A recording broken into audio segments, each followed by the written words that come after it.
ಯಾಕಪ್ಪ ಗಾಡಿ ನಿಲ್ಲಿಸ್ದೆ? ನೋಡ ಅಲ್ಲಿ ಮುಂದೆ ಏನೋ ಇದೆ. ಏನೈತೆ? ಹೌದು, ಏನಿದು? ಏನಿದು? ಇದು ಆಮೆ ಇದ್ದಂಗೆ ಐತಲ್ಲ. ಸೆಂಟ್ರಾಗಿ ಬಂತು. ಇದು ರೋಡ್ಗೆ ಹೆಂಗ್ ಬಂತಿದ್ದು? ನೀರಲ್ಲಿರೋದು ರೋಡ್ಗೆ ಹೆಂಗ್ ಬಂತಿದ್ದು? ಏನು ಬಾಧೆ ಬಿದ್ಕೊಂಡು ಇಲ್ಲಿಂದ ಬಂದಿರೋದು ಇದು? ಈ ಕಡೆಯಿಂದ ಹೆಂಗ್ ಬಂತು ಅಂತ ಗೊತ್ತಾಗ್ತಲ್ಲ, ಯಾಕಂದ್ರೆ ಇದು ದಿನ್ನೆ ಇದೆಯಲ್ಲ. ಹೌದು, ನೀರಿಂದ ಬರ್ಬೇಕಂದ್ರೆ ಈ ದಿನ್ನೆ ಎಲ್ಲ ಹೆಂಗೆ ಎಕ್ಕಿ ಬಂದಿರ್ತದೆ ಅಂತ ಗೊತ್ತಾಗ್ತಾ ಇಲ್ಲ. ಇದನ್ನ ಈಗ ರಕ್ಷಣೆ ಮಾಡುವಂತ ಕೆಲಸ ಮಾಡಬೇಕು. ಅದು ನೀವೇ ಮಾಡಬೇಕು. ಇದ್ರ ಹೆಜ್ಜೆ ಗುರುತುಗಳು ನೋಡಿದ್ರೆ ಅಲ್ಲಿ ಹಂಗೆ ಕಾಣಿಸ್ತಾ ಇದೆ. ಏನಾದ್ರು ಒಂದು ಸ್ವಲ್ಪ ಫಾಲೋ ಮಾಡಿದ್ರೆ ಗೊತ್ತಾಗ್ತಾ ಇತ್ತಲ್ಲ. ಅದು ಮೇ ಬಿ ಈ ಕಡೆಯಿಂದ ಬಂದಿರೋದಂಥದ್ದು. ಅದು ಈ ಕಡೆಯಿಂದ ಬಂದಿದೆ. ಅದು ಅದನ್ನ ಬೇಕಾದ್ರೆ ದಾರಿ ನೋಡು. ಹೌದೇ? ಅದೇ ಥರ ಇದೆ. ಕಡೆಯಿಂದ ಬಂದಿದೆ, ಮತ್ತೆ ಈ ಕಡೆ ಈ ಸೈಡಿಂದ ಬಂದಿದೆ. ಹೆಜ್ಜೆ ಗುರುತು ಇಲ್ಲಿ ತನಕ ಕಾಣಿಸ್ತಿದೆ. ಇದನ್ನ ನೀವಿವಾಗ ಹತ್ತಿಸ್ಬಿಡ್ತಾ ಇದ್ದವರು ಗಾಡಿ ನಿಲ್ಸಿದ್ದ? ಮೇ ಬಿ ನಾನೇನು ಅನ್ಕೊಂಡೆ, ಏನೋ ಸಮ್ ವೇಸ್ಟೇಜ್ ಏನೋ ಹಾಕಿದ್ದಾರೆ ದಾರಿಯಲ್ಲಿ ಅನ್ಕೊಂಡೆ. ಬಟ್ ನೋಡಿದ್ರೆ ಕ್ರಮೇಣವಾಗಿ ತಡೀರಿ ನೋಡೋಣ. ಪಕ್ಕ ಇದು ಆಮೇಲೆ ಇದನ್ನ ಇವಾಗ ಏನು ಮಾಡೋದು? ಇದನ್ನು ತಗೊಂಡೋಗಿ ನೀರಾಗಿ ಬಿಡೋ ಅಂತ ಕೆಲಸ ಮಾಡಬೇಕು. ಹೌದಾ?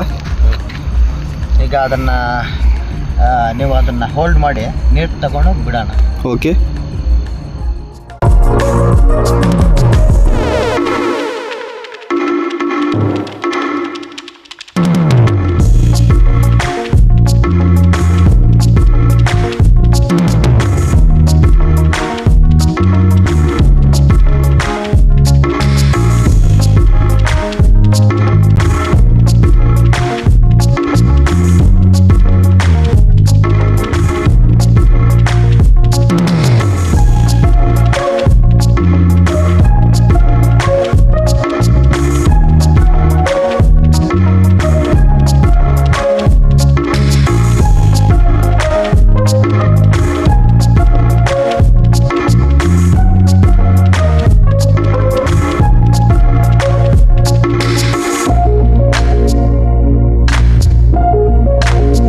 ಕೊನೆಗೆ ತಗೊಂಡು ಬಂದಿದ್ದೀರಿ, ನೀರ ಹತ್ರ ತಗೊಂಡು ಬಂದಿದ್ದೀರಿ.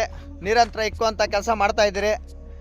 ನೀವು ನೋಡ್ಬೋದು, ನೀರ ಹತ್ರ ತಗೊಂಡು ಬಂದಿದ್ದೀರಿ. ಆಲ್ರೆಡಿ ನೀರಿಗೆ ಹೋಯ್ತದು. ರಕ್ಷಣೆ ಮಾಡೋವಂಥ ಕೆಲಸ ಮಾಡಿದ್ದೀರಿ. ಬಾಯ್ ಆಮೆ, ಇನ್ನೊಂದ್ಸತಿ ಆ ಕಡೆ ರೋಡ್ಗಳಿಗೆಲ್ಲ ಬರಬೇಡ. ಗಾಡಿಗಳು ಅವು ಇವು ಬರ್ತವೆ.